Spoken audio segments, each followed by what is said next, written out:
molestias este, es que el impacto sea lo más alejado a esta estación, ¿no? Puede incidir en la línea eléctrica de alta tensión, ¿sí? Ese es un efecto que puede ocurrir. Entonces, esa energía electromagnética del rayo puede llegar a afectar a la estación que se encuentra instalada, ¿no? En punto lejano. Entonces, otra forma de impacto puede ser también entre las nubes. Esto es muy común en la sierra, ¿sí? Normalmente este tipo de descargas que existen entre las nubes, descargas de rayos, el efecto electromagnético es tan fuerte que puede incidir indirectamente a las líneas eléctricas y también puede generarse corriente inducida y afectar los equipos de campo, ¿ok? Pero el efecto más habitual que ocurre es este de acá. Es una incidencia lejana a la estación remota, ¿no? Que puede ser 1 kilómetro, 2 kilómetros, va a depender muchas veces de la intensidad del rayo. Quiere decir que cuando impacta a una infraestructura, puede ser un árbol, otra estación, cualquier equipo que recepcione, digamos, esta energía, esta descarga de rayo, ¿sí? La onda electromagnética que se llega a propagar por la Tierra, ¿ok? Hace que se genere una corriente inducida o cualquier elemento conductivo que se llegue a topar con ella, ¿no? Estamos hablando de onda electromagnética con un medio físico conductor, se genera una corriente inducida. Es lo que más habitual llega a afectar a los equipos de campo, ¿no? Entonces, como ven acá, tenemos una pequeña sala, ¿no? Con sus protecciones externas e internamente tenemos dos protecciones en supresores. Dentro de mi estación, mis equipos se encuentran internamente, en este caso acá representado como un IT, por ejemplo, ¿no? Acá algo muy importante que uno tiene que tomar en cuenta que no solo se tiene que proteger tanto la parte de alimentación, sino también la parte de comunicaciones, ¿no? Que es acá más importante todavía, ya que es como si es una estación remota, tiene muchos elementos electrónicos, es muy probable que tenga muchos elementos electrónicos para ser monitoreados o controlados, ¿no? Entonces, eso uno tiene que tener en cuenta. Y de esta manera, de estos 3 o 4 efectos, pueden haber consecuencias de que los equipos internos de una estación pueden ser afectados, ¿no? Y por eso tiene que estar protegido, como ven, no solamente con la punta Franklin, que es una protección externa, sino también con las protecciones internas, como son los presores o los descargadores, ¿no? Y todos debidamente con una equipotencialidad adecuada, conectados hacia la Tierra, ¿no? Esta Tierra tiene que ser la más baja posible. Muy bien, acá creo que es bastante simple los impactos diferentes que pueden incidir a los equipos finales en una estación. Muy bien, entonces, ¿cómo yo llego a proteger los equipos? Ok, ya se pueden afectar de diferentes maneras. Ok, no está descartado que el impacto de rayo directo pueda impactar a una estación. Es posible, ok, poco probable, pero sí es posible. ¿Y cómo llega a afectar esto los equipos en sí, ¿no? Vamos a ir un poco a la física. Muy bien.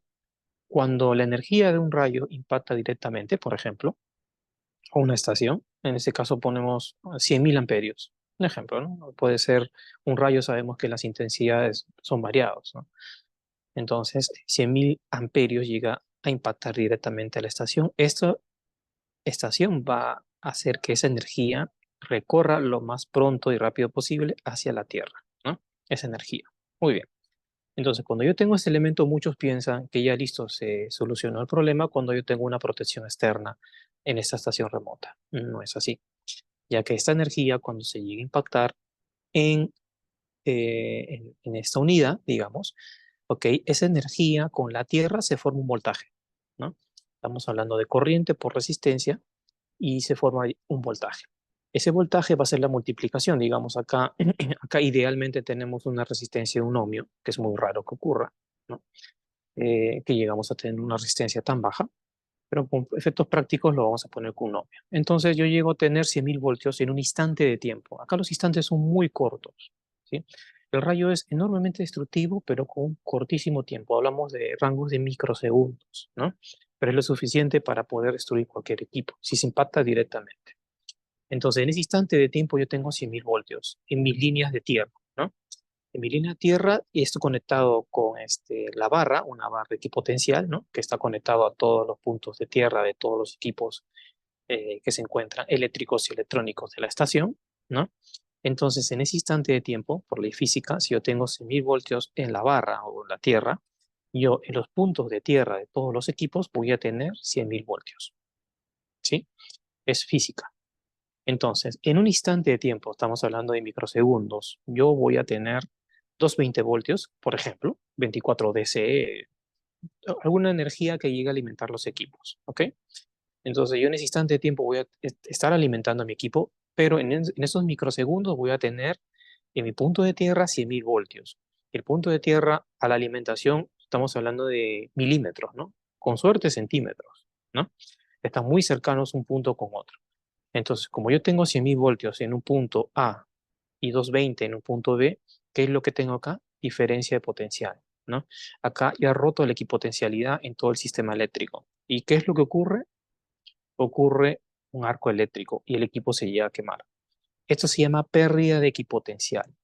¿Y qué es lo que hacen estos equipos, particularmente los supresores? Es mantener la equipotencialidad en el sistema para que esto no ocurra. ¿Cómo? Evitando que los 100.000 voltios lleguen a recorrer en todos los puntos.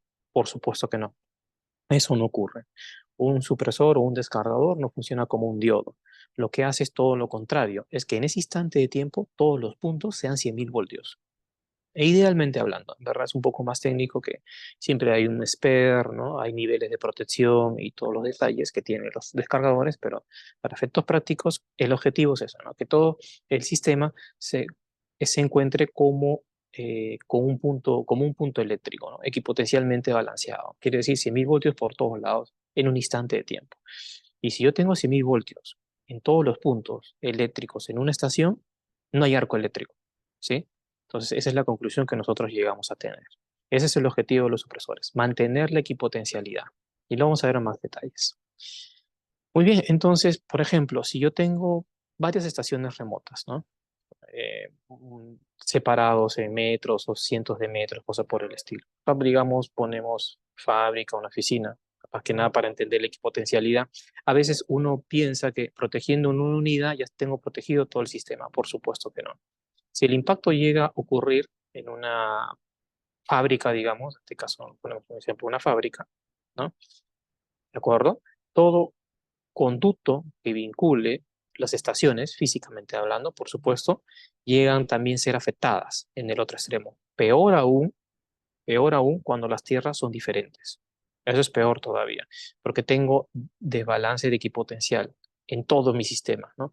Por ejemplo, la resistencia de acá puede ser de 1 ohmio y de acá 10 ohmios. Imagínense, acá tengo 100.000 voltios y acá tengo 1 millón de voltios, ¿no? Entonces, la diferencia de potencial, eso hace de que esta energía, el rayo, pueda propagarse o trasladarse o recorrer los puntos eléctricos con mucha mayor facilidad, ¿no? Entonces, generando arcos eléctricos en el camino. Y eso es algo que uno desea evitar, ¿no? Entonces, un ejemplo, digamos, para entender que no basta en proteger digamos, una determinada área, sino también la otra.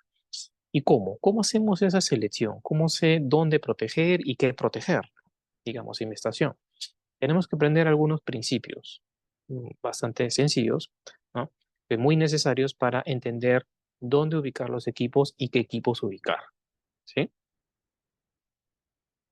El primer punto que nosotros tenemos que tratar es la zona de protección, ¿ok? Esto es muy importante para determinar dónde tienen que estar ubicados los equipos, en este caso los descargadores, para poder tratar o llevar a mi sistema eléctrico a una equipotencialidad y no se formen los arcos eléctricos, ¿no? ¿Cómo se entiende esto? Y esto más que nada acá ya topamos o mencionamos las normas, ¿no? La 62305, que es la IEC, ¿no? Que es la norma internacional, cual conlleva todo lo que es el análisis y perdón, me salté. Todo el análisis que conlleva a nivel de protecciones, las zonas de protecciones y los niveles de protección. Muy bien. ¿Qué es lo que te dice o te indica la norma? La norma te indica que las protecciones tienen que estar ubicados en las intersecciones, ¿no? En las intersecciones de las zonas de protección. Estos términos que acá vemos, perdón, ya, LPS, que es, en inglés es Lighting Protection Zone, zona de protección de descarga, ¿sí? Por ejemplo, aquí estamos determinados por la zona cero. La zona cero significa que en ese lugar, zona, un área, ¿no? En esa área o lugar no existe ningún tipo de protección contra rayos. ¿Qué quiere decir? Si una persona se encontrara acá y se le impactara directamente el rayo, el resultado sería fulminante, ¿no? Por ejemplo, ¿no? El intemperie, podría decirse, ¿no? La parte exterior de algún ambiente, por ejemplo, de una sala remota, el exterior ya vendría a ser la zona cero, o de un tablero remoto, ¿no? Fuera de ese tablero es una zona cero. Es la zona cero donde la incidencia de rayo puede ser fulminante, el impacto es más importante y más catastrófico, digamos, si llega a impactar a una persona, ¿no? O algún equipo, ¿ok? Entonces es la zona cero de protección. No existe protección en la zona cero. Por ejemplo, si yo estoy en una estación remota, es una sala, ¿ok? Y yo ingreso a la sala, por ejemplo, ¿no? Yo ingreso a la sala. Ya cuando yo ingreso inmediatamente, yo me encuentro en una zona denominada zona uno, ¿no? Zona, el H protection son uno, ¿no? Zona de protección contra descarga uno. Significa que el rayo no me puede afectar directamente, pero sí indirectamente. ¿Ok? Todavía existen las incidencias de rayos, de las inducciones que puede generar el rayo. Entonces, ¿qué es lo que te indica la normativa? Entre la zona cero y la zona uno tiene que ir el primer nivel de protección. ¿Sí? Eso es lo que te llega a indicar. ¿Ok? Si yo en esa estación tengo otro pequeño módulo, cuarto, digamos, ¿ok? Una pequeña sala eléctrica en esa estación, por ejemplo. Si yo ingresara a esa pequeña estación, ya no me ubico en la zona uno, sino también me ubico en la zona 2, ¿no? Entonces aquí ya yo me encuentro mayormente protegido. ¿Y qué es lo que te indica la norma? Entre la zona uno y la zona 2, en ese intermedio, tiene que ir el segundo nivel de protección, ¿sí? Y si, por ejemplo, en este pequeño espacio dentro de la estación se encontrara un tablero autosoportado, yo ingreso para hacer mantenimiento, acá internamente, aunque no esté reflejado, se encuentra la zona 3 y puedo seguir bajando de zonas, ¿sí? Entonces, de esta forma se puede determinar dónde se ubican las protecciones. Entre la zona cero y uno, el primer nivel de protección, y normalmente, ¿qué se encuentra entre cero y uno? Cuando la estación no se autogenera, digamos, no genera su propia energía, ¿no? Con celdas fotovoltaicas, por ejemplo. Llega una línea, ¿no? Una línea eléctrica, ¿no? Y alimenta a esa estación para hacer determinadas funciones o vincularse con el proceso. Por ejemplo, si la línea eléctrica llegara, entonces aquí yo tendría que ubicar mi primer nivel de protección, mi supresor de tipo uno, que se encuentra entre la zona cero, que es de esta parte, el exterior, y la zona uno, que se encuentra inmediatamente dentro de la estación. Tipo uno. Si yo llegar a ingresar más a la zona, entonces tengo que ubicar el supresor de tipo 2, ¿no? Y si llegara a ingresar más a la zona, ubicaría el supresor de tipo 3. Es lo que te indica la normativa, ¿no? La 62305.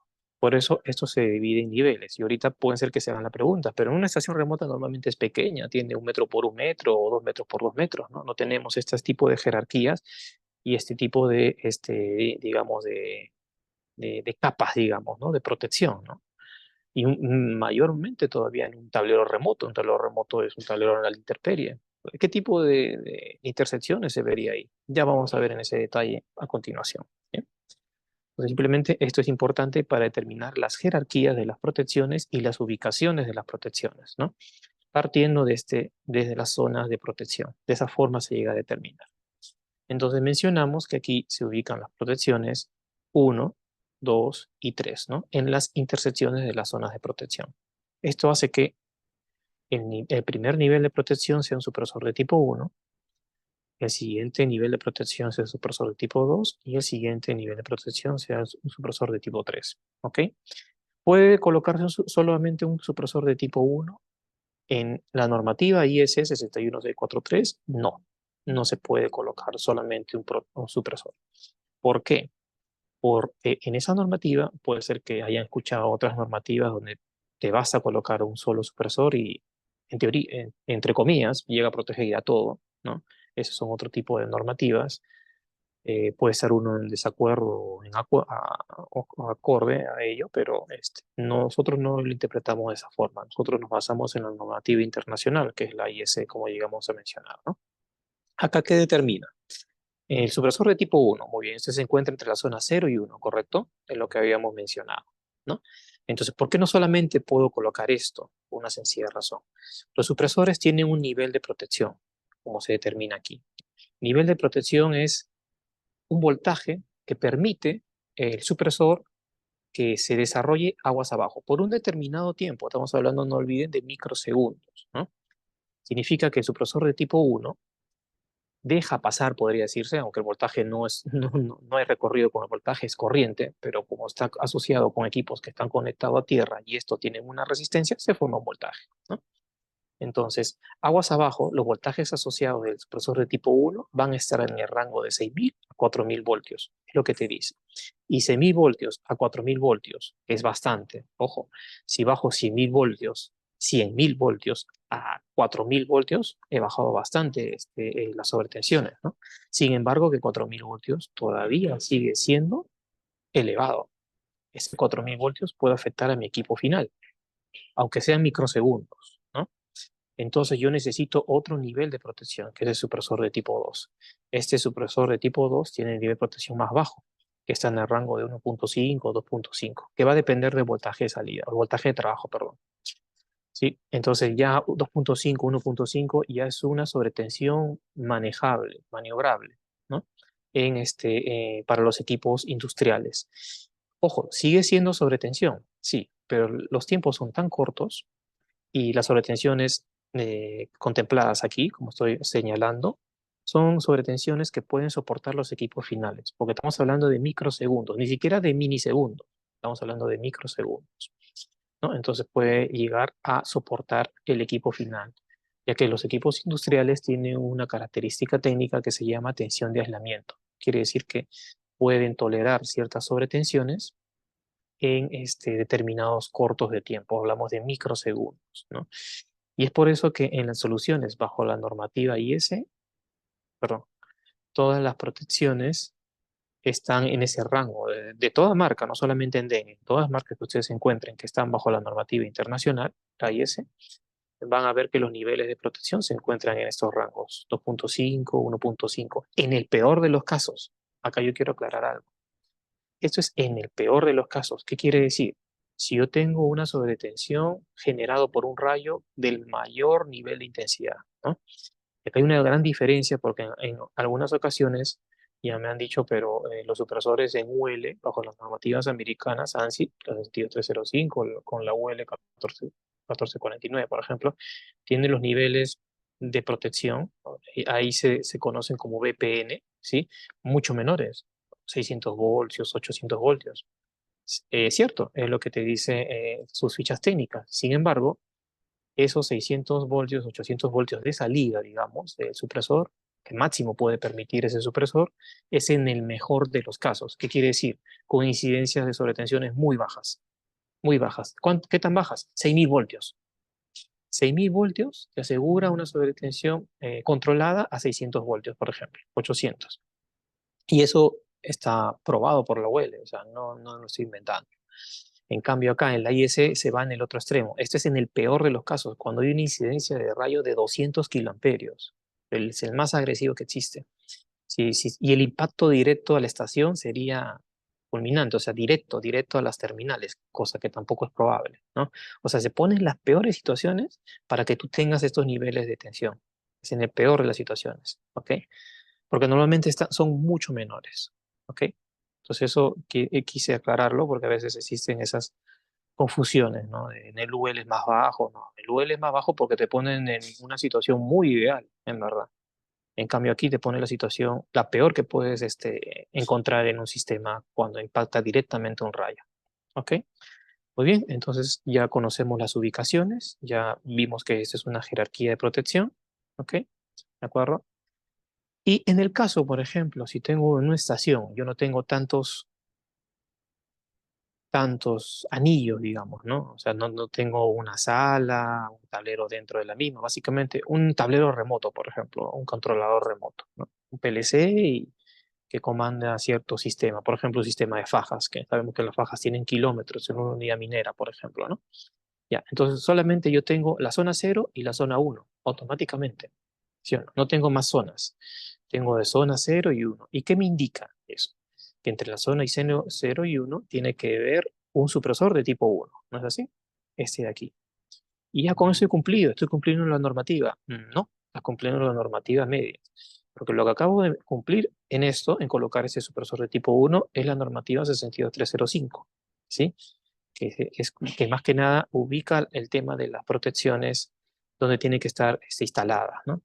Pero la 61643-11 te indica la importancia de seleccionar los niveles de protección y te indica que tienes que colocar un supresor de tipo 2 para tener los niveles de sobretensión bajos. Significa que en un tablero remoto o estación remota, como mínimo, tengo que tener una protección de tipo 1 más un tipo 2, sí o sí, ¿ok? Y por supuesto que existen supresores combinados, ¿no? Supresores combinados que si ven en la otra pantalla, ¿no? Se encuentra acá instalado, ¿no? Este es un supresor combinado, es un supresor de tipo 1 más 2 de 4 polos, como pueden ver aquí. Así que pueden visualizarlo y ya vamos a ver el tema del conexionado. Tenemos 4 polos, este es un supresor combinado que puede estar en una estación remota sin ningún problema, ¿no? Ya vamos a dar detalles de cómo tiene que ser instalado también o cableado, que es muy, muy, muy importante, ¿no?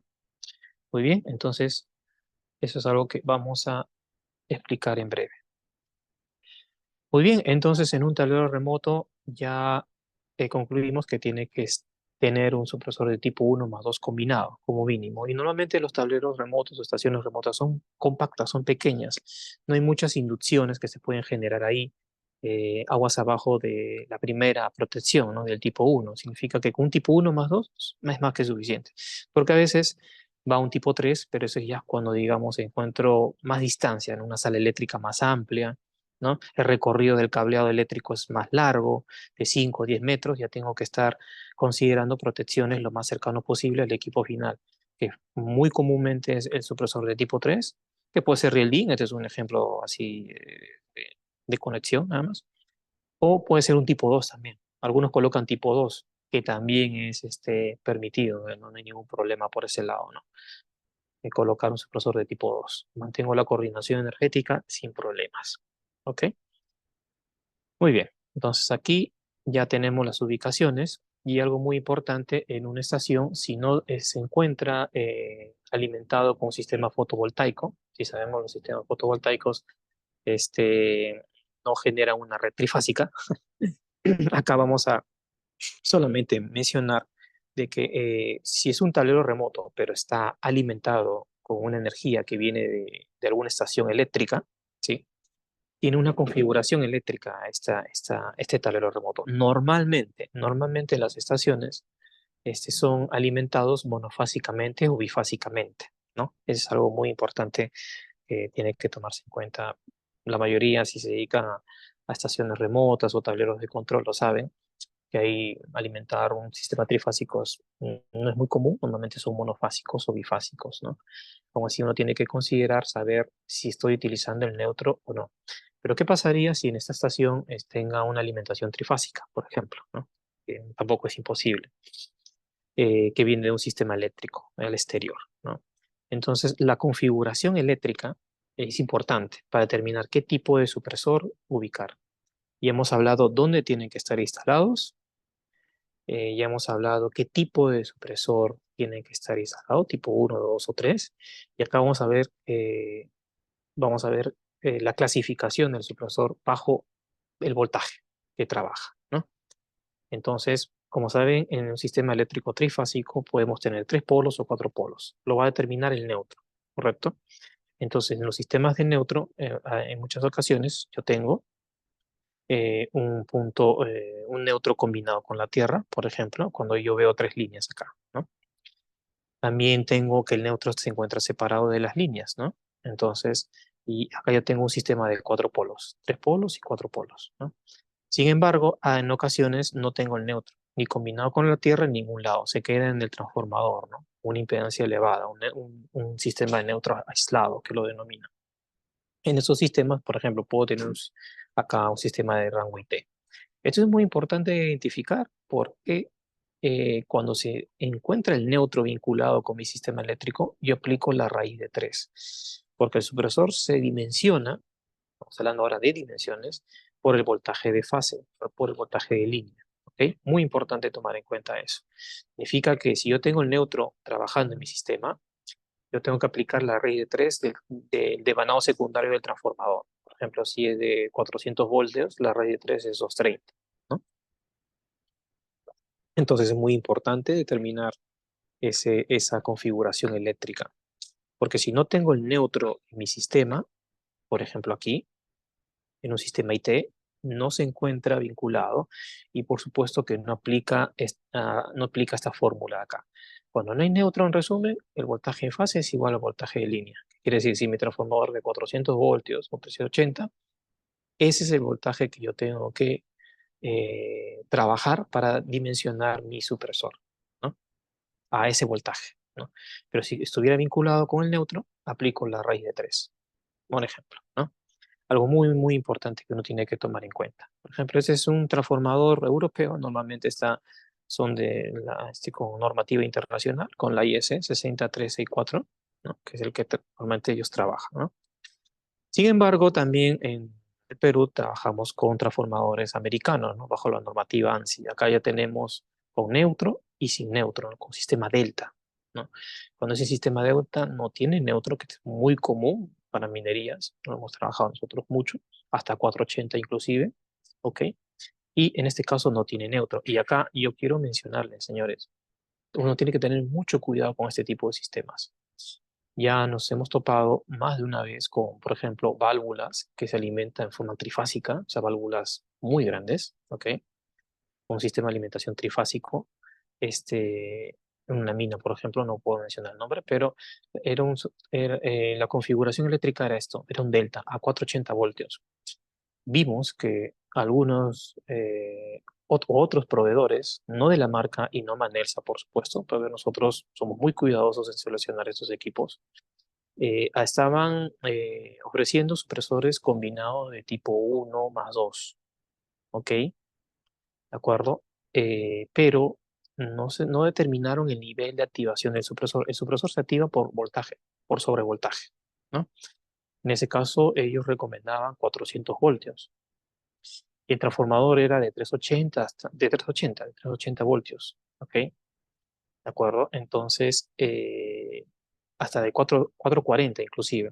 ¿Qué quiere decir que sea de 440? Cuando no aplicar la raíz de 3, ese supresor se encontrará cortocircuitado permanentemente.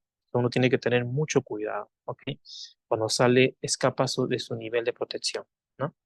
Por ejemplo, si es un supresor con un nominal de 220, normalmente se activan a los 270 voltios, 260 voltios, ¿no? O sea, cuando detecta el supresor una sobretensión de 260 voltios, entra en cortocircuito, por ejemplo, ¿no? En ese instante de tiempo nada más. Muy importante, ¿no? Entonces, ese es algo fundamental en determinar el devanado secundario del transformador, si tengo el neutro o no tengo el neutro vinculado a mi sistema, ¿ok? Importante.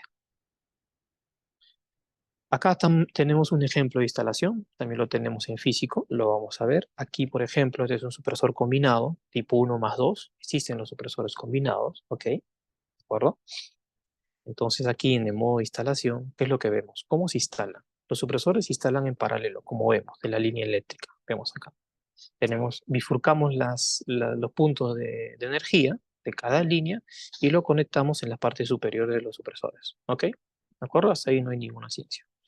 Y por supuesto, en la parte inferior yo tengo que conectarlo con la tierra. Sin embargo, si se dan cuenta, acá hay más conexionados, ¿no? Fíjense, hay un conexionado, fíjense que acá en el supresor, en la parte inferior tiene dos conductos. No solamente tiene uno que se conecta con la barra, sino también tiene otro conducto que retorna hacia la línea de tierra que viene del sistema eléctrico, ¿no? Básicamente, fíjense lo que estoy haciendo acá. El supresor, su objetivo es conducir la energía del rayo hacia la Tierra. Muy bien. Pero si ustedes ya han trabajado con este tipo de productos, sabrán que muchas veces las incidencias del rayo van por la misma Tierra. Por la misma Tierra ingresa esa inducción generada, ¿no? Del rayo. ¿Ok? Entonces, eso quiere decir que el supresor no tiene un diodo. ¿ok? No es unidireccional, es bidireccional, porque si la energía va por la Tierra, va a querer recorrer todo lo que sea conductivo. Entonces, el objetivo del supresor a nivel de conexión es hacer que ese recorrido se quede en un anillo eléctrico. Fíjense en este sistema. Mi sistema de tierra que viene del exterior, yo lo combino de esta forma con mi supresor para que emule un anillo eléctrico. Quiere decir que en el momento de una descarga, ya sea si la energía generada del rayo o inducida va por la línea eléctrica o va por la parte superior, fíjense, es lo que hace el supresor es entrar en cortocircuito. En el momento de entrar en cortocircuito, hace que esa energía recorra, ¿ok? Disculpen, por toda la línea tierra, ¿no? Y se concentre en esta parte de aquí, haciendo que el sistema trabaje de forma de anillo, ¿no? Y en un anillo eléctrico emula un punto eléctrico. Y como habíamos mencionado en un inicio, en un punto eléctrico no hay diferencia de potencial, ¿no? Y no se producen arcos eléctricos. Y por consiguiente eh, no existen los equipos que se llegan a quemar, ¿no? Cuando yo tengo un anillo eléctrico o un punto eléctrico, mantengo el equipotencial en el sistema, ¿no? Entonces, ese es el objetivo y este es el correcto conexionado que tiene que hacerse en un supresor, ya sea de un polo, dos polos, pero monofásico, bifásico, trifásico, ¿ok? O en este caso de cuatro polos también, si tengo el neutro separado, ¿no? Como lo que tenemos ahí. Entonces, este tipo de conexionados es muy importante. No basta que yo conecte al punto de la barra de la Tierra, ¿no? Sino yo tengo que ingresar y hacer este tipo de conexiones, ¿no? Aquí, por ejemplo, lo vemos en un ejemplo, ¿no? No solamente va en este sistema, sino al sistema de tierra que se encuentra abajo, sino también el otro conducto ingresa, acá lo conecta, por ejemplo, en el RLD, está bien, no hay ningún problema, ¿ok? El supresor de fuerza no descarga su energía por el RLD, ojo, hay que tener mucho cuidado con eso, ¿ok? Entonces, esto y nuevamente llega a llega a combinarse, mejor dicho, o llega a integrarse con el sistema de tierra que se encuentra del sistema eléctrico, ¿no? Entonces, esa configuración es muy importante que uno tiene que tomar en cuenta. Y a veces uno indica, pero no tengo espacio, como vemos acá, ¿no? Pues colocan el supresor en un tablero remoto que tenga su punto de tierra y todo, y ya hacen este tipo de configuraciones y ya puedo proteger adecuadamente mi sistema eléctrico aguas abajo. Acá tenemos otro ejemplo, y este ejemplo lo he seleccionado. Fíjense, nuevamente sigo con este anillo eléctrico, ¿no? De mi sistema del exterior al interior, y esto hace este circuito retroalimentado, digamos, podría decirse, ¿no? Básicamente es un anillo que se llega a activar cuando eh, eh, la descarga de rayo, la incidencia de rayo llega a impactar a mi sistema eléctrico. Aquí, por ejemplo, muchas veces preguntan cuál es el calibre, ¿no? Del cable, ¿no? En este caso, las protecciones que tengo que colocar acá se representan como fusibles, pueden ser breaker, ¿ok? ¿De acuerdo? Pero todo se encuentra en las fichas técnicas, no hay mucha ciencia aquí, ¿ok? Eso se encuentra en las fichas técnicas que va a depender de la corriente de mi sistema eléctrico, como vemos acá, de 25 hasta 125 amperios, por ejemplo. Un ejemplo, ¿no? Yo tengo diferentes secciones que tengo que considerar para todo el recorrido eléctrico del sistema de tierra, por ejemplo. Aquí, por ejemplo, yo quiero resaltar ya un poco lo que hemos conexionado. Fíjense en el diagrama, que es un poco diferente al que habíamos visto anteriormente. Acá, por ejemplo, lo que yo hago, el paralelismo del supresor se entiende con mayor facilidad, ¿no? Aquí, por ejemplo, bifurco un cable a mi punto un punto de llegada, de entrada de un conducto del supresor, ¿no? Pero aquí, por ejemplo, una configuración diferente. Esos puntos bifurcados que hemos visto en la línea eléctrica, en el supresor ya se encuentran internamente, o sea, ya se encuentran acá, justo donde estoy indicando con el mouse, ¿no? Eso hace que, por ejemplo, estos puntos, nuevamente, estos puntos de bifurcación, que uno tiene que colocar una bornera de fuerza, ¿no? Sacar un cable y llevarlo al supresor, que normalmente se hace eso.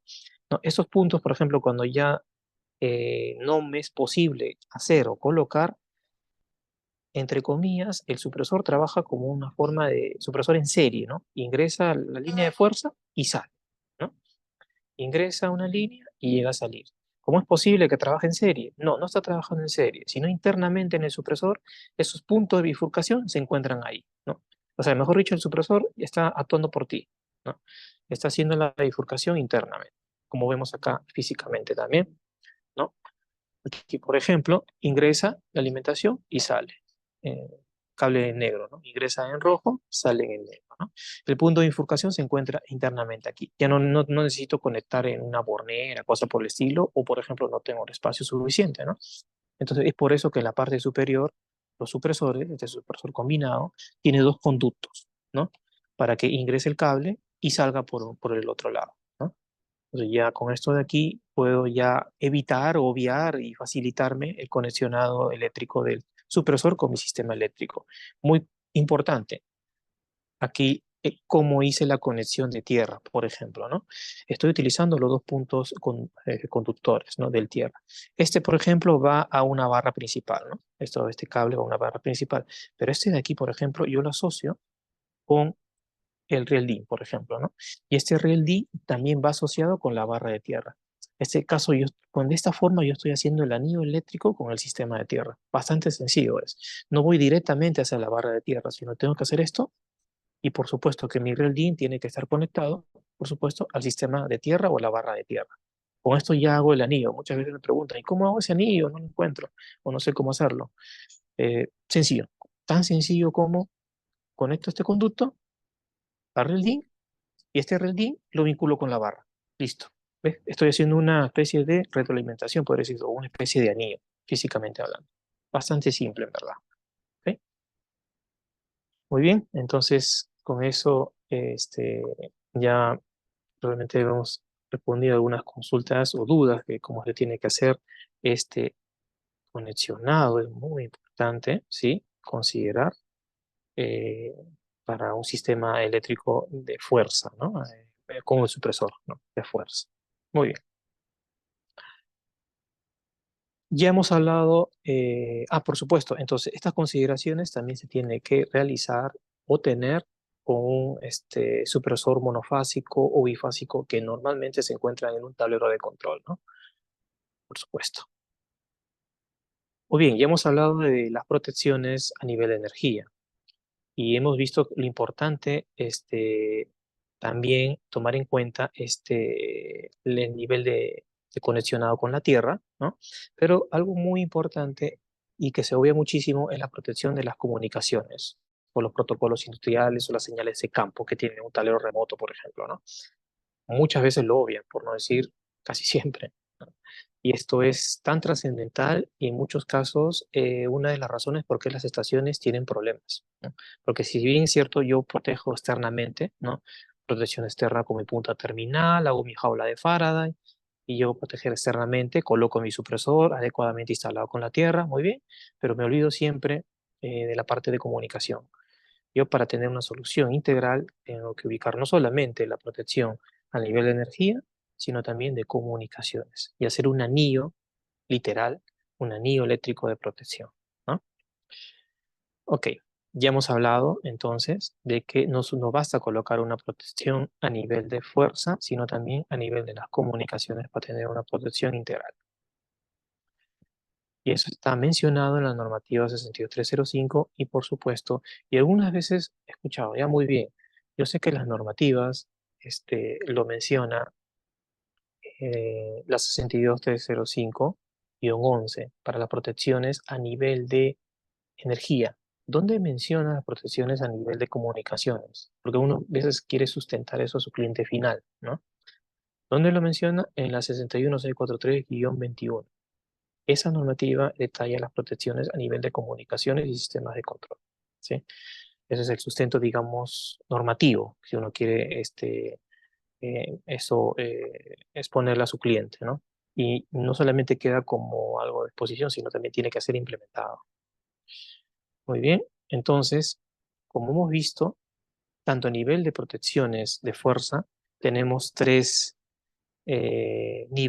tipos, perdón, tipo 1, tipo 2 y tipo 3, que eran nivel escalonado, si se acuerdan, ¿ok? también yo necesito proteger las señales tipo 1, tipo 2 y tipo 3. Y acá pueden preguntar que por cada señal tengo que colocar 3 tipos de supresores, pero a veces en un tablero de control remoto estamos hablando de hasta decenas de señales, ¿no? ¿Eso es viable? ¿Es posible? Bueno, mira, en principio, en primer lugar, no se colocan 3 supresores para proteger una señal. Basta con uno combinado. O sea, como existen supresores combinados tipo 1 más 2, también existen supresores combinados en señales tipo 1 más 2. Y el tipo 3 está descartado, porque los recorridos de esos supresores hacia el equipo, como es un tablero de control, ¿no? Las distancias no son muy largas. Entonces basta y sobra colocar un supresor combinado de señal tipo 1 más 2, ¿no?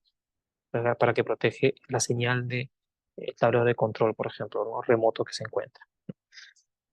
Y entonces, nuevamente, se tiene que colocar por cada señal un supresor de protección, aunque sea combinado, ¿ya? Esa respuesta lo tiene que dar el cliente, ¿sí? Lo que se realiza inclusive a nivel de norma, que es un análisis de riesgo que se llega a determinar, cuál de las señales que tú tienes instaladas en tu sistema garantiza la continuidad de tu servicio. Esa es la respuesta que tiene que darte el cliente y esa es la pregunta que se tiene que formular. ¿Ok? Disculpe.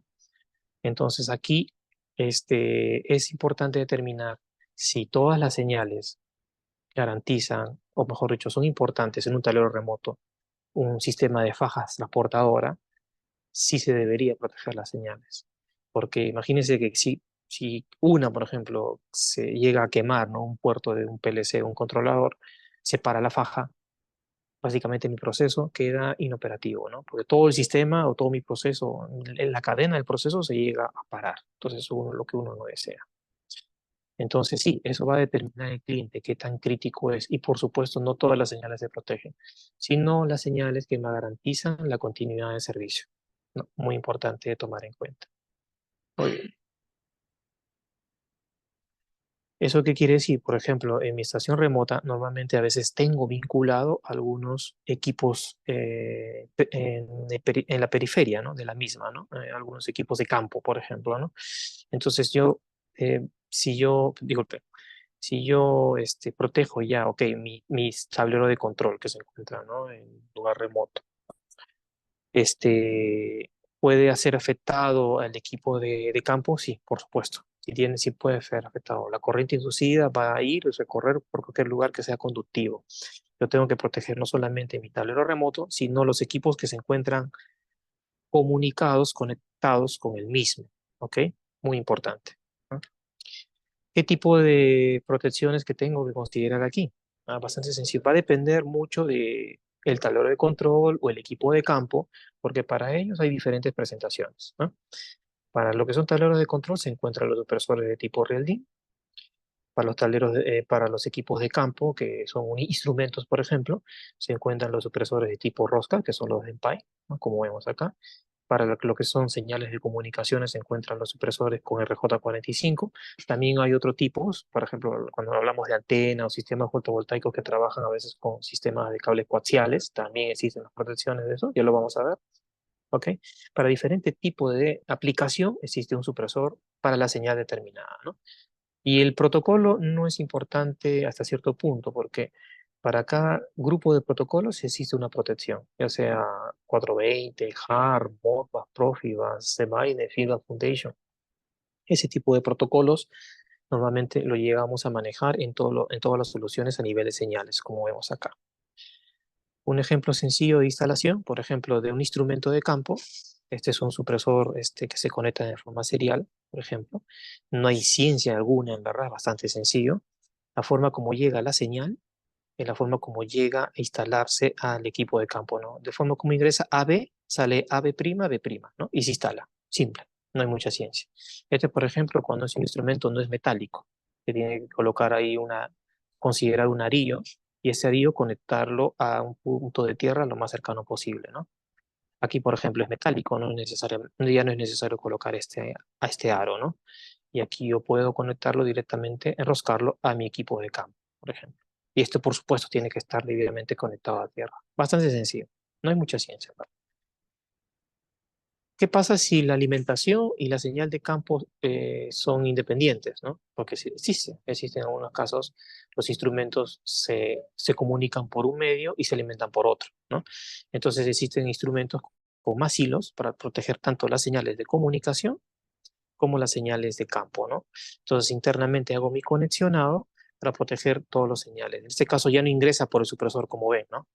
Como ven acá el conexionado se hace en paralelo con las borneras del instrumento. Aquí se hacían en serie, simple, ingresa, sale, ¿no? No tenía mucha ciencia. Pero en ese tipo de supresores, como ven, no tiene salida, se conecta, se enrosca con el instrumento y el paralelismo se hace con las borneras, tanto de la alimentación como de la señal de comunicación del instrumento, ¿no? Por ejemplo. Pregunta importante. En muchas ocasiones no tengo suficientes roscas en mi instrumento para conectar un supresor. No los tengo, inclusive, ¿no? Como inclusive no tengo el espacio para hacer este paralelismo. A veces las borneras del instrumento son bastante delgadas, muy pequeñas, ¿no? No puedo hacer esta configuración por nada. Ah, por supuesto, este tiene que estar conectado a su punto de tierra, ¿no? Entonces, ¿qué hago en esas circunstancias? Bueno, se puede adaptar. Acá ya hablamos de adaptaciones que nosotros podemos considerar. El supresor, ok, no puede estar conectado directamente al instrumento, pero sí puede estar conectado de forma indirecta. Por ejemplo, puedo colocar una caja de pase metálica o una T metálica, ¿no?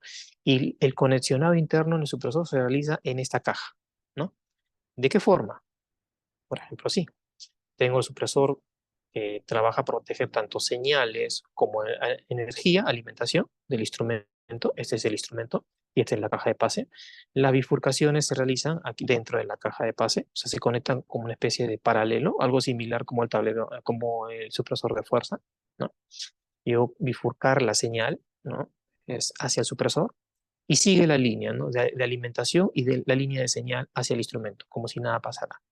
Y este tipo de conexionado me garantiza proteger las señales y tanto de energía como de comunicaciones del instrumento, ¿no? Esa es digamos, una adaptación que nosotros hemos llegado a implementar muchísimas veces, ¿no?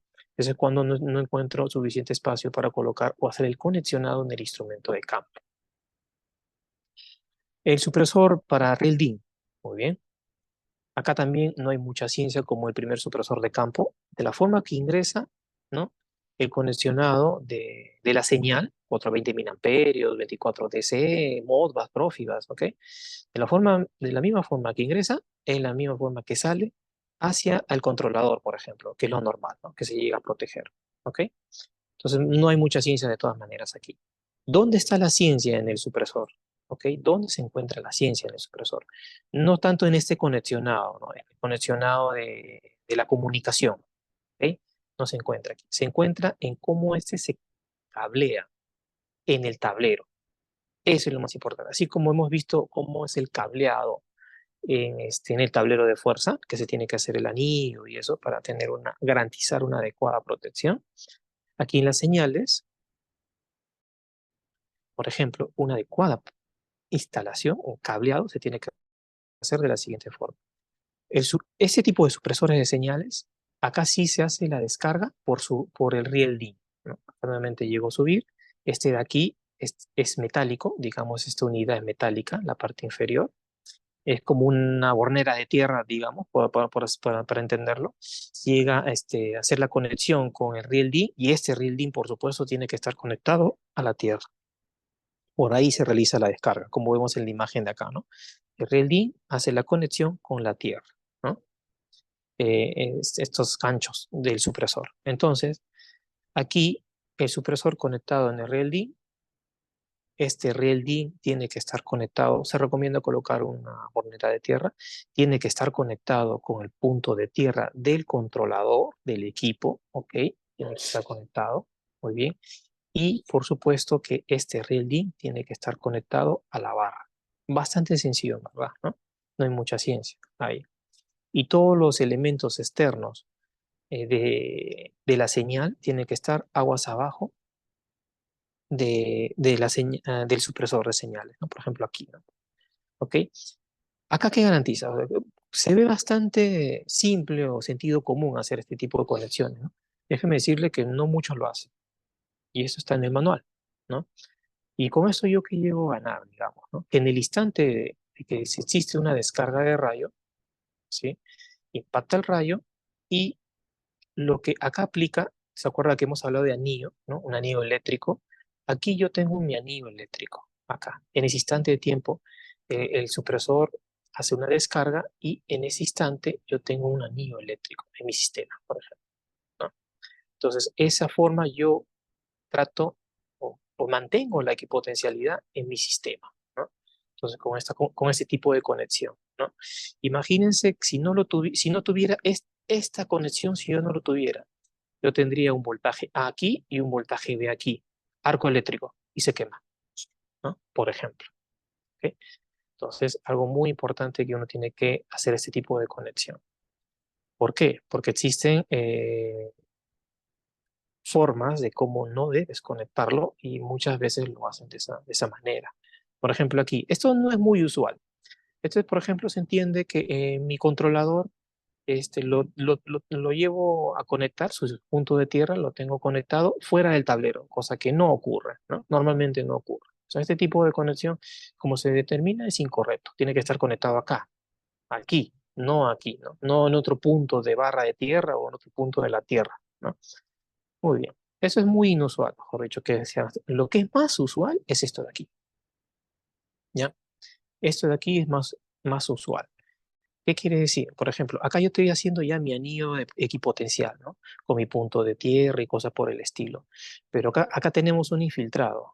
Normalmente el cableado que viene de campo, muchas veces lo vinculan con el conexionado del supresor con el equipo con el equipo del controlador, por ejemplo, ¿no? Este caso es muy común, porque inclusive no se ve, porque en el plano se ve muy bien, muy bonito, el conexionado está muy limpio, ¿no? Se ve muy simétrico todo, ¿no? Pero esto de aquí se ve en campo. Normalmente esto lo conectan en la canaleta. Seamos honestos, normalmente en un tablero de control, remoto puede ser, siempre dejo esper de cable, ¿no? Siempre dejo ese esper de cable y normalmente lo oculto en las canaletas, ¿no? Ese cableado que viene del exterior lo enrollo o lo trato de peinar y ocultar dentro de las canaletas. Terrible. Esa es la peor forma que yo puedo hacer. Estoy haciendo esto. Acá yo rompo la equipotencialidad que estoy usando con mi supresor y el equipo el controlador en sí, ¿no?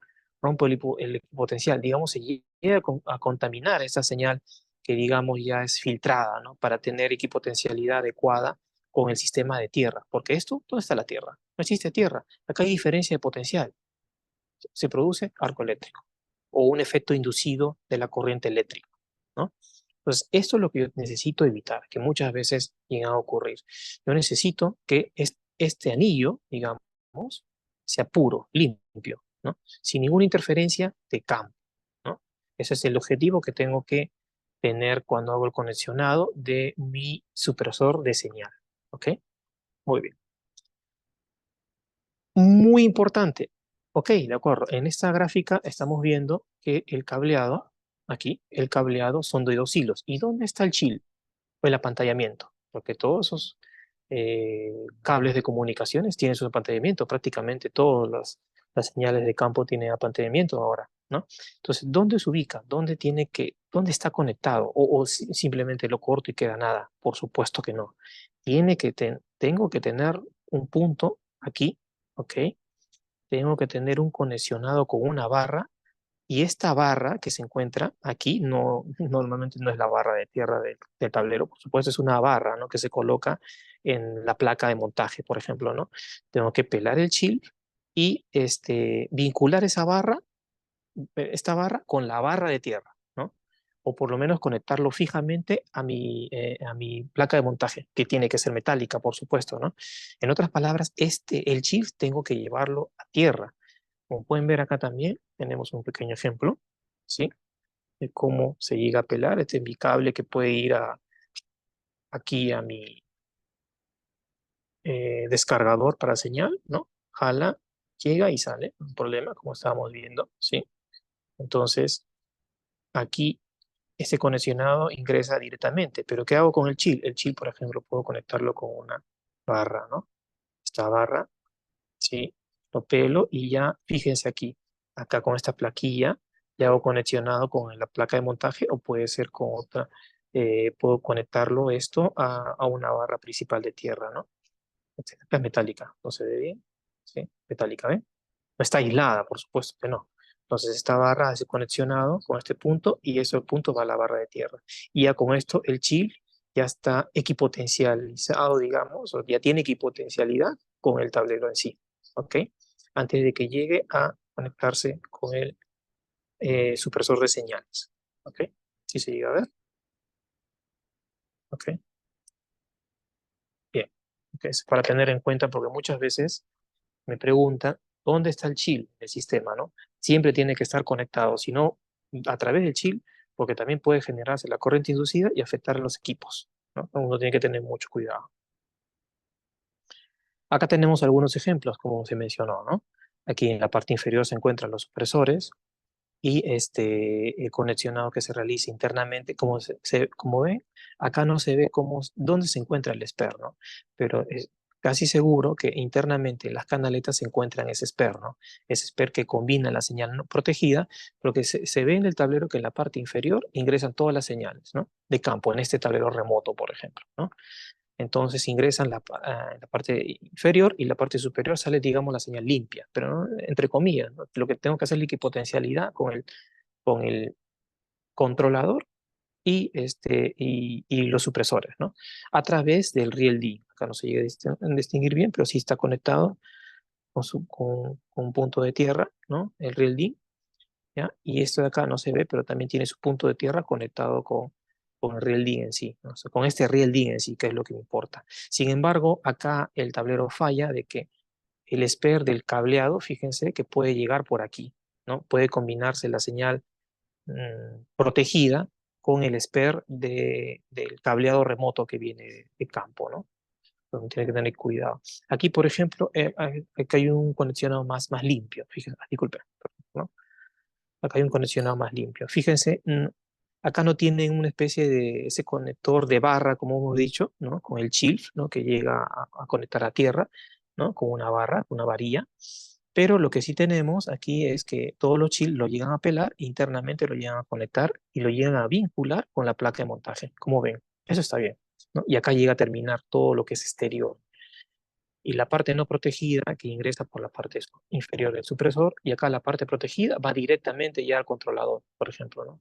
Acá lo hacen de forma inmediata y eso es mejor, eso es lo que recomienda el fabricante también, ¿no? Que sea lo más corto posible para evitar todo este tipo de pasajes, ¿no? Y cualquier incidente externo, por ejemplo, puede pasar por aquí un cable con chill que no haya apantallado en la parte inferior y puede generar diferencia potencial y puede generar algún arco eléctrico si es que el impacto es directo, por ejemplo, ¿no? Entonces tengo que normalmente hacer un conexionado lo más limpio y pulcro posible, lo más cercano posible a los controladores, ¿no? Como vemos acá, ¿no? Acá los chips se encuentran conectados, por ejemplo. Muy bien, entonces, si yo tengo mis protecciones tanto de campo, ¿no? Y de mi tablero remoto, mi sala de control, en este caso, ya puedo proteger adecuadamente tanto el tablero o el instrumento como las señales de comunicación o algún protocolo industrial. Muy bien, que ese es el objetivo del supresor a nivel de señales. ¿Ok? Muy bien. Y como acabamos de mencionar, no solamente ya hemos visto las protecciones a nivel de energía, hemos visto las protecciones a nivel de instrumentos de campo, hemos visto las protecciones a nivel de señales de control en un tablero remoto, y por supuesto que en muchas ocasiones tenemos comunicaciones a nivel de Ethernet, con cableado en Ethernet y con el conector RJ45, por supuesto, ¿no? Para eso también existen los supresores que me llegan a proteger de esos campos inducidos o esas corrientes inducidas que van del exterior al interior, ¿no? A la zona más pequeña, ¿no? Acá no hay mucha ciencia, básicamente es muy similar al primer supresor de campo que hemos visto, de la misma forma que haces el pinado, digamos, del RJ45, de la misma forma que tiene que salir. No hay más ciencia, ¿no? Lo que sí se determina acá el fabricante es de que esta señal tiene que ser lo más corta posible. Estamos hablando de medio metro, 50 centímetros. Es por eso que a veces las recomendaciones que se realizan es de que se conecte en la parte lateral del tablero, por ejemplo, ¿no? Cuando quiero conectar o quiero proteger las señales NRJ45, ¿no? Las señales en Ethernet, por ejemplo, ¿no? Se conecta en forma lateral, haciendo que el conexionado sea lo más cercano posible. Ay, disculpe, lo más cercano posible al tablero. En este caso, por ejemplo, el equipo de proteger, ¿no? Si estamos hablando de switches administrables o algún controlador también que tenga una comunicación en RJ45 con protocolo físico, que maneja algún protocolo en Modbus TCP, en Ethernet IP, otros protocolos así que pueden trabajar, ¿no? Y muy bien, básicamente en sí, estos son la jerarquía, hemos visto las instalaciones, o sea, dónde tienen que estar instalados, los niveles relacionados con los tipos de supresores, ¿no? El cableado que uno tiene que considerar para protegerlo adecuadamente, ¿sí? Tanto en la señal de fuerza como la señal de, el sistema de fuerza como las señales de comunicaciones. En las señales de comunicaciones hemos visto tanto para campo, señales de control, señales de data, ¿no? Y por supuesto, todo eso hace que mi sistema se encuentre adecuadamente protegida. Ya viendo todo ese panorama, por ejemplo, vemos esta estación remota. Un ejemplo, ¿no? En esta estación remota, no se mareen con tanto color rojo, fíjense, acá se detalla las zonas de protección, ¿no? Zona de protección 0, ¿no? Fíjense que acá determina zona de protección 0A y zona de protección 0B, ¿no? ¿Qué significa zona de protección 0A? Cuando no existe ningún tipo de protección en esa zona, ni interna ni externa. O sea, estoy en el aire, en el intemperie. Porque una zona de protección B normalmente es cuando ya existe una zona de protección. Por ejemplo, acá yo me encuentro en una zona de protección externa, ¿no? Tengo las puntas terminales aquí, por ejemplo, y yo me encuentro aquí, por ejemplo, ¿no? El impacto es poco probable que me impacte directamente. Lo más probable es que llegue el rayo en esta estación remota, llegue a impactar, ¿dónde? Llegue a impactar a las puntas terminales, ¿no? De mi protección externa de la estación, ¿no? Por ejemplo, y ahí yo me encuentro en esta zona, zona B. Entonces, en una estación, por ejemplo, puedo determinar o puedo tener punta Franklin, ¿ok? Puedo tener punta Franklin y llego a proteger adecuadamente externamente el sistema, la estación, pero internamente yo me encuentro en una zona de tipo 1, y que hemos dicho o que hemos mencionado que entre la zona de tipo 1, tipo 2, ¿no? Perdón, de 0, es zona de 0 a zona 1, perdón, disculpe, en una zona de 0 a una zona 1 se encuentran unos supresores, como ven acá, ¿no? Estos son unos supresores contra descargas de rayos. El símbolo es como un rayo, ¿eh? Una especie de rayo, y supresores contra sobretensiones es así, una flecha, ¿no? Entonces, como me he mencionado aquí, un supresor de tipo 1 acá, ¿no? Supresor de tipo 1 aquí, y supresor de tipo 2. Tipo 1 y 2, y acá el equipo a proteger, ¿no? Como habíamos mencionado, ¿no? Aquí, por ejemplo, también a nivel de señales, supresor de tipo 1 y supresor de tipo 2. En señales también existen supresores de tipo 2, aunque normalmente, como mencionamos, este, los supresores son combinados, ¿no? Tipo 1 más 2, por ejemplo, ¿no? ¿Ok? Son supresores. Acá la entrada de tipo 1 y acá los supresores de tipo 2, ¿no? Por ejemplo, si acá la comunicación o la alimentación también llega a protegerse con un supresor de tipo 1, acá por ejemplo, ¿no? Vamos a un ejemplo acá. Esto puede ser un banco de batería, ¿no? Dando unas celdas fotovoltaicas, ¿no? Y acá internamente ya se encuentran protecciones de nivel 2, ¿no? Porque se encuentran dentro de la zona de 0 a 1, pero antes yo tengo mi supresor de tipo 1, entonces ya bastaría colocar supresores de tipo 2, lo más cercano posible a los equipos. Bien, como ven, no es muy complicado de entender estas gráficas, ¿ok? Un detalle importante. Ya hemos hablado de los equipos, hemos mencionado un poco las protecciones a nivel externo, ¿no? Con las puntas Franklin, no vamos a entrar en esos detalles porque es toda una ciencia también determinar las adecuadas protecciones a nivel externo, ¿sí? Pero lo que sí podemos determinar o mencionar cómo se protegen las antenas o las celdas fotovoltaicas, por ejemplo, que se encuentran en la parte superior de una estación remota. Un ejemplo, ¿no? Que es lo común. ¿no? Básicamente por las estaciones remotas que se encuentran en muchos kilómetros y no tienen la alimentación de alguna unidad, algún sistema eléctrico cercano, ¿no? Es algo también interesante que no puedo mencionar. Ya hemos visto todas las protecciones a nivel de señales, de fuerza, ¿no? De las ubicaciones, pero a nivel de antenas, ¿cómo puedo yo determinar esto? ¿No? Por ejemplo, acá existen dos opciones. La opción que la punta, ¿no? Por ejemplo, tengo una antena que también puede ser representada por una celda fotovoltaica, cosas por el estilo, pero nos vamos a centrar en las antenas, ¿ok? De mi estación remota, por ejemplo. Tengo una antena, estación remota. El soporte, por ejemplo, cuando yo no voy a utilizar una punta terminal, ¿no? Como esta aquí lo estoy usando, una punta Franklin o una punta terminal, ¿no? Acá lo uso, aquí no lo estoy usando, por ejemplo. Esto hace que el mástil, que tiene que ser metálico, por supuesto, ¿no? Que soporta la antena, puede trabajar como punta terminal. Es cierto, puede hacerlo. Yo puedo utilizar este mástil como punta terminal de protección externa, ¿ok? Pero acá el cuidado que uno tiene que hacer es el conexionado, que tiene que ir directamente hacia un punto a tierra. Esto es algo que muchas veces lo obvian, ¿no? Es cierto que yo puedo conectarlo directamente, pero basta, ellos, o mejor dicho, en algunos conexionados, lo que hacen es conectarlo con su punto de tierra en una barra del tablero de control o un tablero que tienen ahí y se acabó. No, por supuesto, no pueden hacer eso. La conexión tiene que ser independiente, externo. Este es un cableado exterior de mi estación remota. Este es un cableado exterior, ¿no? Y se va directamente conectado a un punto de tierra, ¿no? A mi tierra, por ejemplo, ¿no? Ok. Entonces, esto es habitual, ¿ok? Cuando yo llego a hacer esto, las protecciones internas que tengo que considerar tienen que ser de tipo 1 y de tipo 2, o sea, para descarga de rayo y sobretensiones, para ambos, ¿ok? Lo que habíamos mencionado anteriormente, ¿no? Tipo 1 y tipo 2 y tipo 3 si lo amerita, ¿no? Y por ejemplo, acá en una antena normalmente es coaxial, también tenemos protecciones tanto en tipo 1 y tipo 2 a nivel coaxial, por ejemplo. Sí tenemos. ¿Ok? Muy bien, entonces, ay, disculpe, perdón.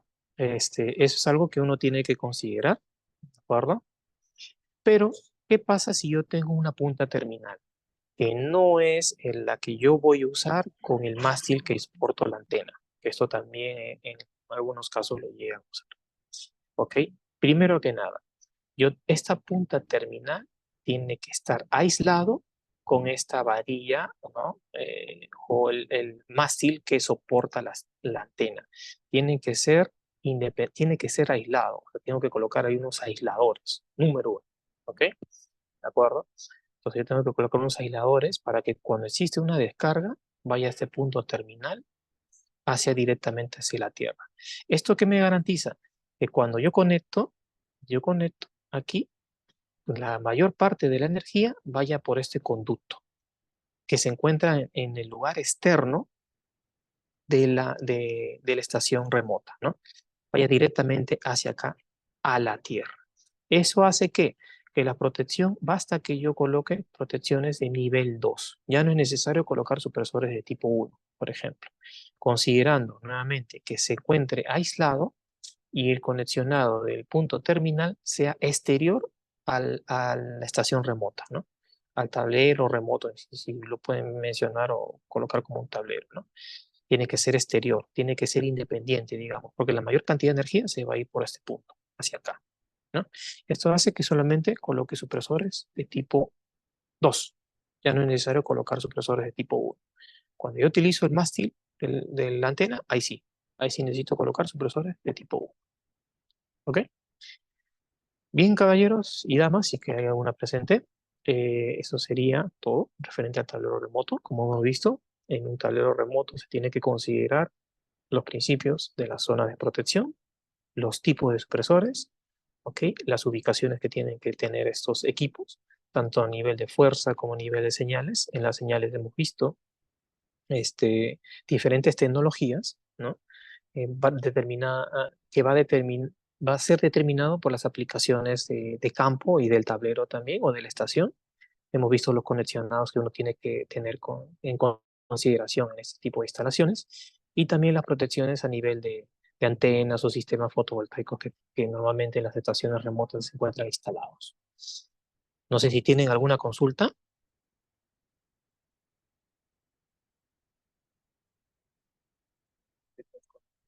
Sí, he visto que, sí, sí, he visto que hay una consulta. ¿Puedo ver?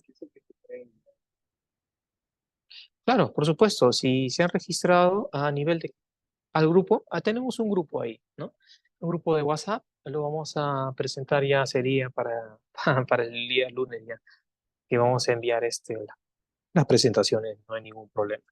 Como ven, nosotros a nivel de Manelsa y DEN, ya nosotros somos ya bastante curtidos y especialistas en este tipo de instalaciones a todo nivel, tanto a nivel de fuerza como a nivel de señales. Damos las sugerencias, cómo tienen que ser los conexionados. Como ven, no solamente basta con comprar el supresor y ya, no es así. Nosotros partimos desde la selección hasta las recomendaciones de instalación, ¿no? Acompañamos a nuestros clientes en toda esa etapa, porque sabemos lo crítico que es tener una adecuada protección en un lugar que existe incidencia de descarga de rayos. Lo sabemos, ya tenemos años trabajando y lo estamos haciendo muy bien. Estamos listos y prestos para poderles ayudar en todos sus proyectos o consultas, inquietudes que tengan referente a este tipo de tecnologías. ¿Tendrán alguna consulta?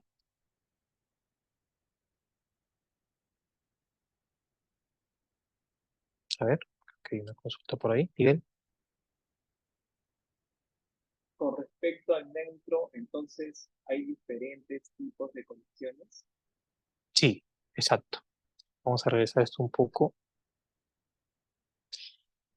El neutro determina todo en un supresor de fuerza, ¿sí? Como habíamos mencionado acá, ¿no? Si yo estoy utilizando el neutro, esto se denomina neutro corrido, pero acá ya sería un neutro combinado, por ejemplo, ¿no? Muchas veces uno confunde y no es muy usual, en verdad, usar este tipo de conexionados en nuestro, por lo menos no lo he visto yo, ¿no? Normalmente se utiliza con el neutro aislado o con un sistema TT, que es muy común, ¿ok? Esto también lo he visto más en sistema TNS, ¿no? Con el neutro está separado de la Tierra. Pero cuando yo tengo el neutro vinculado a mi sistema eléctrico, debo aplicar la raíz de 3, ¿sí? Para dimensionar al supresor, ¿ok? Si mi transformador es de 400 voltios, pero tengo el neutro corrido, así como vemos acá, ¿no? Cuatro polos, el neutro está separado de la Tierra, entonces 400 voltios, aplico la raíz de 3, tengo 230 voltios. Significa que mi supresor tiene que ser dimensionado a los 230 voltios, ¿ok? Si no tuviera el neutro, si fuera un sistema, por ejemplo, IT o un delta, por ejemplo, si no tuviera el neutro, ya no aplicaría la raíz de 3. Y si tengo 400 voltios, mi supresor tiene que estar dimensionado y seleccionado bajo el voltaje nominal de 400 voltios. Esa es la importancia que conlleva esto, ¿no? Conocer dónde se encuentra el neutro, ¿sí? ¿Alguna otra pregunta? Es el sistema de puesta a tierra para equipamiento electrónico, los proveedores solicitan que sea exclusivo. Ah, ok, perfecto. Muy buena pregunta. Sí, ok. ¿Qué es lo que ocurre? Según la normativa, y ya creo que se está mencionando algunas instituciones nacionales, el sistema de tierra tiene que ser única, un sistema de tipo malla, ¿sí? Y según la normativa 60305, la que acabo de mencionar. No he mencionado mucho el sistema de tierra como tiene que ser, pero es lo que indica la normativa, ¿ok? Sin embargo, sabemos, como ya las prácticas habituales, inclusive los ingenieros civiles lo exigen que las tierras sean independientes, ¿no? Instrumentación, de campo, de fuerza, sean independientes para que en teoría no tengan ningún comunicación, ¿no? Ningún efecto, ninguna consecuencia si que existiera algún problema de la Tierra en un sistema a otro, ¿no? Lo tienen que independizar, por ejemplo, ¿no? Bueno, para la IS esto no tiene sentido, ¿ok? Porque en un sistema de tierra homogéneo, que es un sistema de tipo Maya, ¿no? Es un sistema homogéneo, la equipotencialidad es mayor. Tengo dos resultados, que la equipotencialidad sea homogénea en el sistema, no se forman arcos eléctricos, y el nivel de resistencia sea bastante baja. Sin embargo, sabemos que acá las tierras son independientes, tanto por exigencia de muchas instituciones, particularmente algunas ingenierías aquí lo siguen implementando de esa forma, y en parte tienen razón por lo siguiente. Lo que pasa es que nuestro sistema eléctrico, tanto nacional y tanto en las industrias, no es tan eficiente. Es realidad, ¿no? Existen muchas deficiencias. ¿Qué quiero decir deficiencias? Están muy contaminadas. Existen muchos tipos de contaminaciones que existen en la red eléctrica, ¿sí? Es por eso que existen mantenimientos y cosas por el estilo, ¿no? Un ejemplo, lo que pasó en Corpac, por así decirlo, ¿no? Existen muchas deficiencias en el sistema eléctrico y combinar esas deficiencias y llevarlo a mi instrumentación sería muy malo, ¿no? Por eso que exigen que se independicen las tierras, ¿no? Pero en la internacional, en la IEC, particularmente en Europa, su sistema eléctrico son las mejores del mundo, son muy eficientes, por eso ellos no conciben que tenga que independizar las tierras. ¿Qué es lo que se hace en ese tipo de circunstancias? Que sí, las tierras pueden ser independientes, pero el problema ocurre cuando existe una descarga de rayo. Estas tierras independientes, que inevitablemente las resistencias son de diferentes valores, hace de que la energía de ese rayo eh, pueda recorrer el sistema eléctrico con mayor facilidad y las probabilidades de que se formen arcos eléctricos son mucho mayores, ¿no? Y eso, por eso, para la normativa, eso no tiene sentido. Es mejor unir las tierras ahí. Entonces, ¿qué solución, digamos, tiene DEN en este caso? Por ejemplo, unir las tierras independientemente. Con esto, este es un vía de chispas. ¿Ves? Este es un vía de chispa, ¿sí?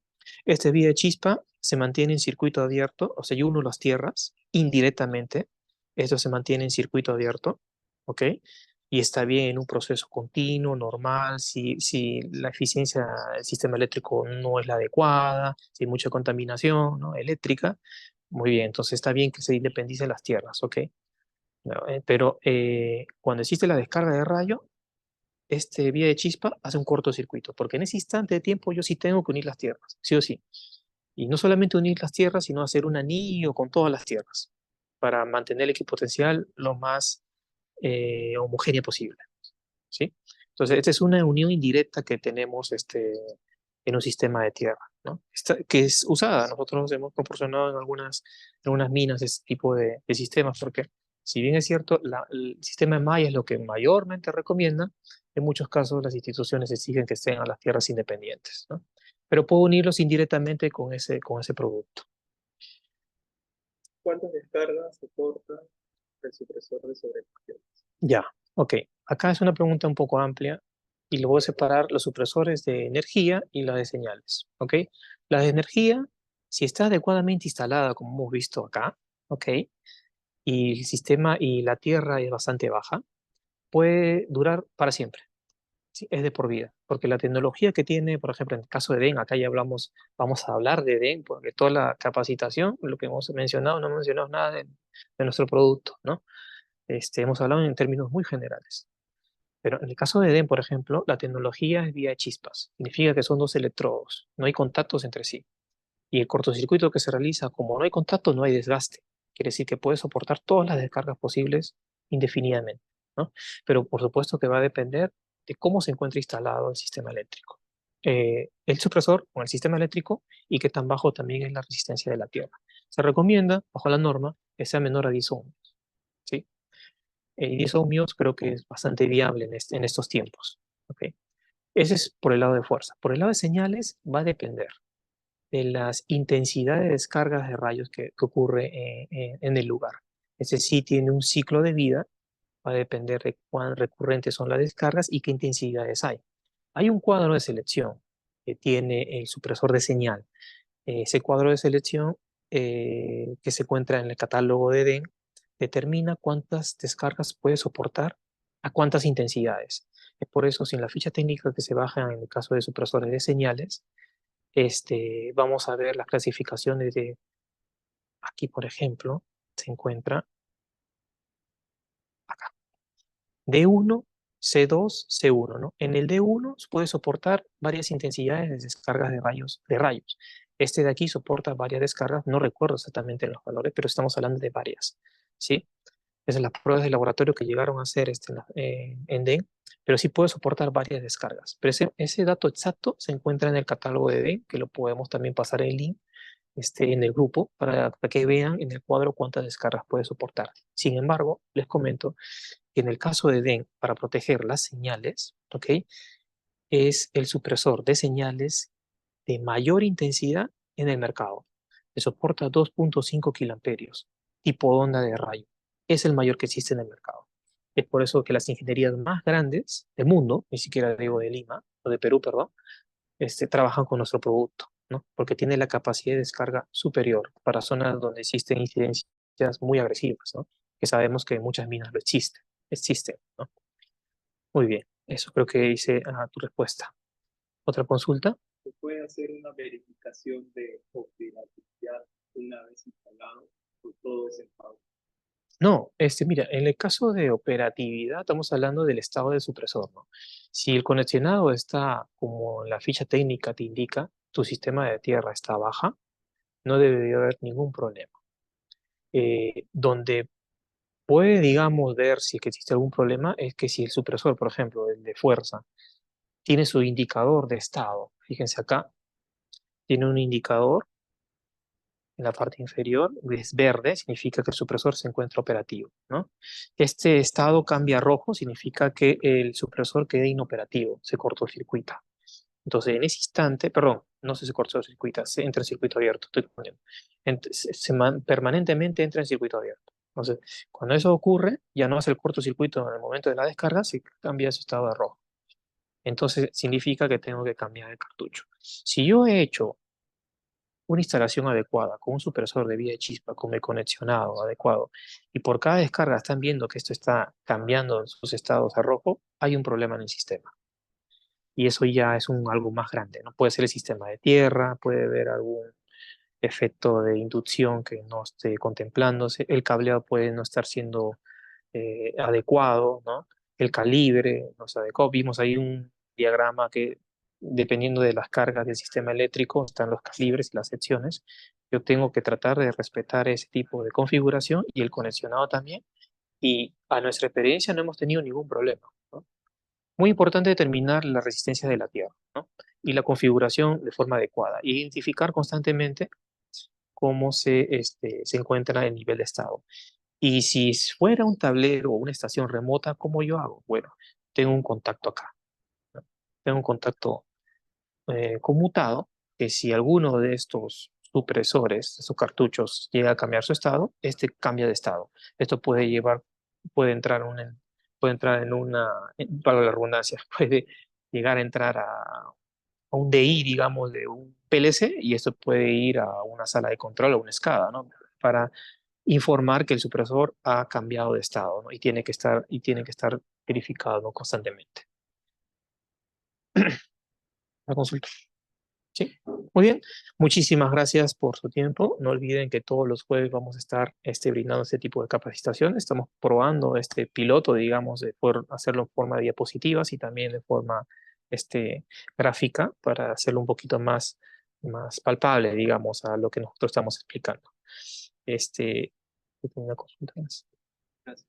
Ya, perfecto. Muchas gracias. Entonces estamos compartiendo la presentación en el grupo, también el link del catálogo general de DEN y cualquier consulta que ustedes tengan, no duden en comunicarse con nosotros, gustosamente les vamos a apoyar. Muchas gracias. Que tengan un buen fin de semana largo. Que pase buena noche.